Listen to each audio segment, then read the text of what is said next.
ಜೀವನದಲ್ಲಿ ತಾಳ್ಮೆ ಅನ್ನೋದು ಇರಬೇಕು. Welcome to RH chemistry. So ಯಾಕೆ ಹೇಳ್ತಾ ಇದ್ದೀನಿ ಅಂತಂದರೆ, ಭಾಳ ಜನ ವಿದ್ಯಾರ್ಥಿಗಳು ನನಗೆ ವಾಟ್ಸಪ್ಪಲ್ಲೂ ಮೆಸೇಜ್ ಮಾಡ್ತಾ ಇದ್ದಾರೆ, ಕಮೆಂಟಲ್ಲೂ ಕೇಳ್ತಾ ಇದ್ದಾರೆ, ಸರ್ ನಾನು ಚಾಯ್ಸ್ ಎಂಟ್ರಿ ಮಾಡಿದ್ದೀನಿ, ಡೌನ್ಲೋಡ್ ಚಲನ್ ಆಗ್ತಾ ಇಲ್ಲ, ಚಾಯ್ಸ್ ಎಂಟ್ರಿ ಮಾಡಿದ್ದೀನಿ, ಚಲನ್ ಡೌನ್ಲೋಡಿಂಗ್ ಮಾಡ್ಲಿಕ್ಕೆ ಆಗ್ತಾ ಇಲ್ಲ. ಕರ್ನಾಟಕ ಪರೀಕ್ಷಾ ಪ್ರಾಧಿಕಾರದವರು KA ಏನು ಸೂಪರ್ ಮ್ಯಾನ್, ಅವರು ಸೂಪರ್ ಪವರ್ ಇದೆಯಾ? ಸೊ ಅವರು ಹೇಳಿದಂತಹ ಟೈಮಲ್ಲೇ ಅವ್ರು ಏನು ಮಾಡಬೇಕು ಅದನ್ನು ಮಾಡೋದಿಲ್ಲ. ಅಂದರೆ ಇನ್ನು ನಾಳೆ ನಾಳೆ ಚಲನ್ ಡೌನ್ಲೋಡ್ ಮಾಡುವಂಥ ವಿಷಯ ಇದೆ, ನಾಳೆ ಆಗೋದನ್ನು ಇವತ್ತು ಮಾಡ್ತಾರೆ ಅವರು. ಸೊ ಎಕ್ಸ್ಪೆಕ್ಟೇಷನ್ ಇರಬೇಕು. ಯಾವ ರೀತಿ ಎಕ್ಸ್ಪೆಕ್ಟೇಷನ್ ಮಾಡ್ತೀರಾ ನೀವು? ಸ್ವಲ್ಪ ಪೇಷನ್ಸ್ ಇರಲಿ, ಜೀವನದಲ್ಲಿ ತಾಳ್ಮೆ ಇರಲಿ. ನೋಡಿ, ಇದು ಸೆಕೆಂಡ್ ರೌಂಡ್ ಅಲಾಟ್ಮೆಂಟ್ ಶೆಡ್ಯೂಲನ್ನು ಮೊನ್ನೆ ಕೊಟ್ಟಿರುವಂಥದ್ದು, ಹೌದು 6ನೇ ತಾರೀಕು ಕೊಟ್ಟಿರುವಂಥದ್ದು. ಇದ್ರ ಪ್ರಕಾರ ಕರೆಕ್ಟಾಗಿ ನೋಡಿ, ಸೀಟು ಹಂಚಿಕೆ ಫಲಿತಾಂಶ 10ನೇ ತಾರೀಕಿಗಾದರೆ ನಿಮಗೆ ಚಾಯ್ಸನ್ನು ಕೊಡೋದಕ್ಕೆ ಇವತ್ತು ರಾತ್ರಿ 11:59 ತನಕ ಟೈಮನ್ನು ಕೊಟ್ಟಿದ್ದಾರೆ. ಅದಾದಮೇಲೆ ಕರೆಕ್ಟಾಗಿ ನೋಡಿ, ಎರಡೂ ಕಣ್ಣು ಬಿಟ್ಕೊಂಡು ನೋಡಿ, payment of fees only by choice 1 and choice 2 candidates ಅಂತ ಇದೆ. 10 ಗಂಟೆ ನಾಳೆ ಬೆಳಗ್ಗೆ 10 ಗಂಟೆ 13ನೇ ತಾರೀಕು.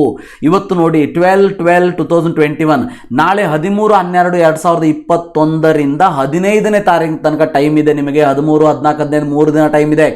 ಸೊ ಇನ್ನೊಂದು ಸಾರಿ ನೀವು ನಾಳೆ ತನಕ, ಇವತ್ತು ನೀವು ಆಲ್ರೆಡಿ ಚಾಯ್ಸ್ ಎಂಟ್ರಿ ಮಾಡಿಬಿಟ್ಟಿದ್ದೀರಿ, ಡೋಂಟ್ ವರಿ, ಇನ್ನು ಒಂದು ದಿವಸ ಇದೆ, ಆರಾಮ್ಸೆ ಎಂಜಾಯ್ ಮಾಡಿ. ಅದನ್ನು ಬಿಟ್ಟು ತಲೆ ಕೆಡಿಸ್ಕೊಳ್ಳೋದಕ್ಕೆ, ಯೋಚನೆ ಮಾಡೋದಕ್ಕೆ ಅಥವಾ ಚಿಂತೆ ಮಾಡೋದಕ್ಕೆ ಹೋಗಬೇಡಿ. ನಿಮ್ಮ ಪೇಮೆಂಟ್ ಆಫ್ ಫೀಸ್ ಏನಿದೆ, ಚಲನ್ ಡೌನ್ಲೋಡ್ ಆಗೋದು ನಾಳೆ ಬೆಳಗ್ಗೆ 10 ಗಂಟೆಯಿಂದ 13ನೇ ತಾರೀಕು, ಅರ್ಥ ಮಾಡ್ಕೊಳ್ಳಿ.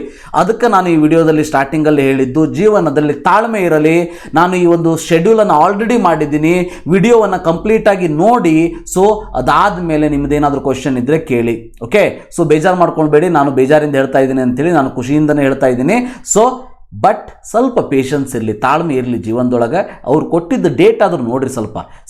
ಅವರು 4 ಗಂಟೆ, ಮಧ್ಯಾಹ್ನ 4 ಗಂಟೆಗೆ ಅಲೌನ್ಸ್ ಮಾಡ್ತೀನಿ ಅಂತ ಅಂದಿದ್ದ ಅಲಾಟ್ಮೆಂಟ್ ರಿಸಲ್ಟನ್ನು 10 ಗಂಟೆ ಮಾಡಿದ್ದಾರೆ. ಅಂಥದ್ರಲ್ಲಿ ನಾಳೆ 10 ಗಂಟೆಗೆ ಬಿಡಬೇಕಾಗಿರುವಂಥ ಡೌನ್ಲೋಡ್ ಚಲನ್ ಇವತ್ತು ಬಿಡ್ತಾರಾ? ಸೊ ಒಂದು ಎಕ್ಸ್ಪೆಕ್ಟೇಷನ್ನು ಎಲ್ಲಿ ಇಟ್ಕೋತಾ ಇದ್ದೀರಿ, ಹೇಗೆ ಇಟ್ಕೋತಾ ಇದ್ದೀರಿ ಅನ್ನೋದು ಭಾಳ ಇಂಪಾರ್ಟೆಂಟು. ಅದ್ರ ಬಗ್ಗೆ ನಾನೇನು ಹೇಳ್ತೀನಿ ಕೇಳಿ. ನಾಳೆ 10 ಗಂಟೆಯ ತನಕ ಆ 10 ಗಂಟೆ ಅವ್ರ ಗಡಿಯಾರದೊಳಗೆ 10 ಗಂಟೆಗೆ ಆಗಬೇಕು ಅಂತಲೂ ಏನಿಲ್ಲ, ಮತ್ತು ಈಗಲೇ ಹೇಳ್ಬಿಡ್ತೀನಿ, ಓಕೆ? ಅವ್ರ ಗಡಿಯಾರದೊಳಗೆ ಯಾವಾಗ ಆಗ್ತದೋ ಆವಾಗ ಅವರ ವೆಬ್ಸೈಟಲ್ಲಿ ಕೊಡ್ತಾರೆ, ಆವಾಗ ಅದನ್ನು ಬಿಟ್ಟ ತಕ್ಷಣ ನಿಮಗೆ ಹೇಳುವಂಥ ಪ್ರಯತ್ನವನ್ನು ನಾನು ಮಾಡ್ತೀನಿ. So thank you for watching. Have a nice day.